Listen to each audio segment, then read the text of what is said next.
আসসালামু আলাইকুম রহমতুল্লাহ। শাহপুর সেবার পক্ষ থেকে আমি শাহ হুজাইফা। আমার হাতে যে মধুটা দেখতে পাচ্ছেন আমি এদের সাথে লাগাচ্ছি, এটা হলো সরিষা ফুলের মধু, জমা মধু।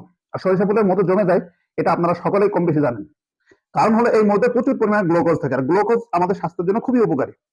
তাই এই সরিষা ফুলের মধুটা আপনারা সকাল বিকালের নাস্তায় এভাবে ব্রেডের সাথে বা বিস্কিটের সাথে অথবা চায়ের সাথে বিভিন্ন ভাবে আপনি খেতে পারেন, অথবা এমনিও আপনি চামচে করে 1 চামচ খেয়ে নিতে পারেন, অথবা সামান্য কুসুম গরম পানিতে এই 1 চামচ জমা মধুটা নিয়ে সকালবেলায় যদি খেয়ে নিতে পারেন, সারাদিন দেখবেন আপনার শরীরে কি পরিমাণ এনার্জি ফিল করেন।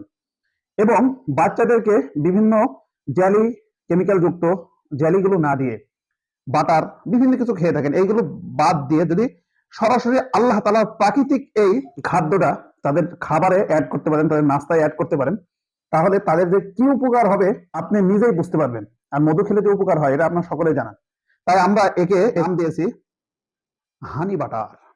আমাদের এই হানি বাটারটা অর্ডার করতে এখনই স্ক্রিনে দেওয়া নাম্বারে কল করুন অথবা ইনবক্স করুন। আর এখনই এর সুযোগ, শীত চলে গেলে কান্নাকাটি করেও কিন্তু জমা মধুটা আর পাবেন না, কারণ শীতেই এই মধুটা জমে থাকে।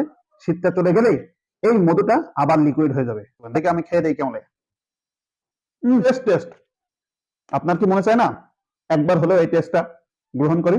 তাহলে দেরি কারণ, দ্রুত অর্ডার করুন।